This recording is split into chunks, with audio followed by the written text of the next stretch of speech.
ఇప్పుడు విషయం ఏంటంటే ఓకే పీపీపీ విధానం అనేది పక్కన పెట్టేద్దాం ఫస్ట్. అందులో ఉన్నటువంటి లోపభూయిష్టమైన అంశాల జోలికి వెళ్దాం, లేదు అనుకూలమైనటువంటి అంశాల జోలికి వెళ్దాం. బండారు రామ్మోహన్ రావు గారు చాలా క్లారిటీ ఇచ్చారనమాట.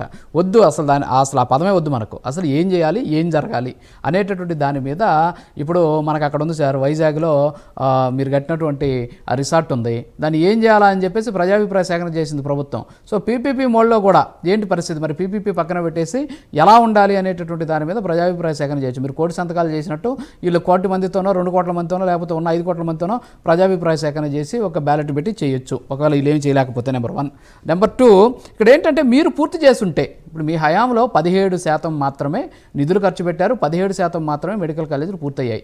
ఆ రోజు మీరు కనీసం దాన్ని ఒక 30-40 చేసి ఉంటే ఈరోజు వీళ్ళకి అలాంటి అవకాశం వచ్చిండేది కదా అనేటటువంటి ఆలోచన కూడా ఈరోజు జరుగుతుంది. దాని మీద కూడా చర్చ నడుస్తుంది. సో ఓవరాల్గా చాలా చాలా చాలా పద్ధతిగా, చాలా గౌరవంగా, అద్భుతంగా చర్చ జరుగుతుంది. సో మీ వర్షన్ కూడా మాట్లాడండి సార్. ఇక్కడ చర్చ ఎట్లా జరుగుతుంది, ఏం జరుగుతుంది అనేది ఒకసారి మనం కనుక పరిగణలోకి తీసుకుంటే,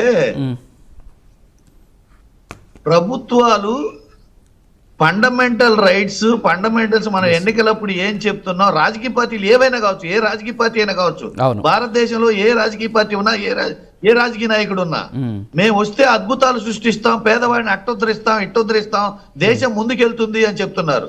దేశం ముందుకెళ్లేటట్టయితే ఈ ఇప్పుడున్న 15 ఏళ్ల కాలంలో సుమారు 10 లక్షల మంది ఇండియా యొక్క పౌరసత్వాన్ని వదులుకొని వేరే దేశాల్లో ఉంటున్నారు.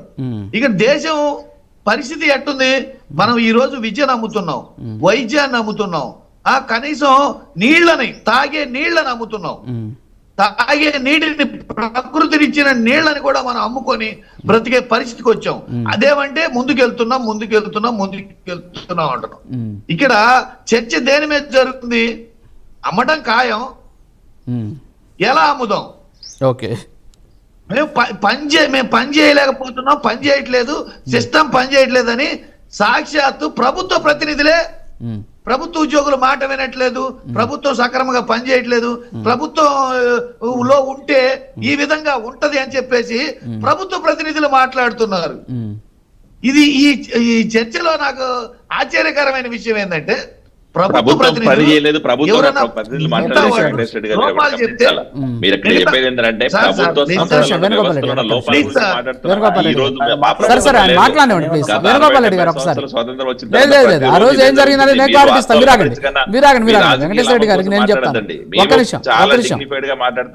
ఉన్నట్టు చెప్తున్నాం. మీలాగా అబద్ధాలు చెప్పి ప్రజలకు ప్రయత్నం చేయట్లేదు. వేణుగోపాల్ రెడ్డి గారు ఒక్క నిమిషం. వెంకటేశ్వర రెడ్డి గారు మాట్లాడండి. చాలా టైం కావాలి. కనీసం డిబేట్ లో వాళ్ళకి ఇచ్చిన టైంలో మీరు గమనించే ఉంటారు, నలుగురు మీరు మాట్లాడినంత సేపు నేనేం మాట్లాడలా.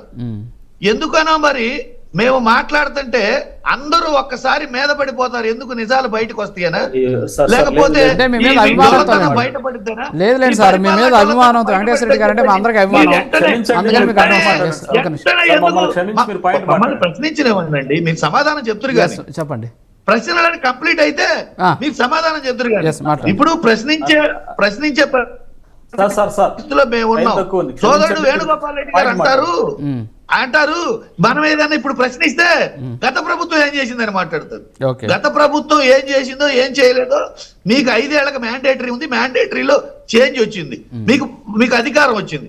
అధికారం వచ్చిన తర్వాత అలా ఎల్ల ఎట్ట చేశాడు, పుల్ల ఎట చేశాడు, పక్కింటోడు ఎట చేశాడు, మీరేం చేస్తున్నారా అని మేము అడుగుతుంటే మీరు గతం గురించి మాట్లాడుతున్నారంటే, మీకు అంటే ఇప్పుడు మేము వేసే ప్రశ్నలన్నీ వాస్తవాలని ఒప్పుకున్నట్టేగా. అవును, ఈ ప్రశ్నకి సమాధానం చెప్పలేదు అంటే వాస్తవాలు ఒప్పుకున్నట్టేగా. అవును, ఇక్కడ అది గమనించకుండా ప్రభుత్వాలు పనిచేసే, మాట్లాడండి సార్ వెంకటేశ్వర రెడ్డి. నేను చెప్తున్నాను, ప్రభుత్వానికి ప్రజలకి ఉచితంగా వైద్యం అందించాల్సిన బాధ్యత ప్రభుత్వానిది. అవును, విద్యని అమ్ముకోవడానికి, వైద్యాన్ని అమ్ముకోవడానికి ఏ ప్రభుత్వానికి భారతదేశంలో రైట్ లేదు. దాన్ని ఎలా అమ్ముదాం, ఎట్ట అమ్ముదాం, ఎట్ట అమ్మితే లాభం, ఎట్ట కొనుక్కుంటే లాభం, ఇవన్నీ చర్చే వేస్ట్. Okay sir. అసలు అవి అమ్మటమే నేరం, ఎస్ ఓకే అవి అమ్మటమే నేరం. ఓకే ఓకే ఎస్ రాజు గారు నేను ఓకే ఇప్పుడు బాబు గారు ఓకే సార్ ఓకే సార్ అలాంటి ఫండమెంటల్ రైట్స్ మర్చిపోయి అవునవును ఫండమెంటల్ రైట్స్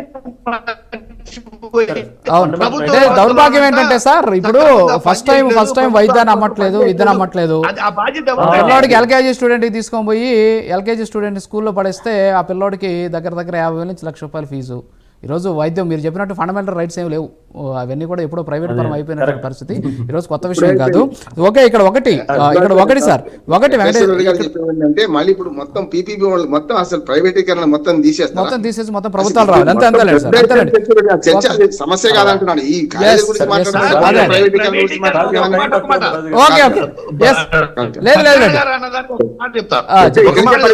చెప్పండి. ప్రైవేటీకరణ ఓకే ఇప్పుడు ప్రైవేటీకరణ సార్ నాకు చెప్పనండి సార్, ప్రైవేటీకరణ విద్యలో, వైద్యంలో, పేదవాడి బ్రతుకులో వద్దు.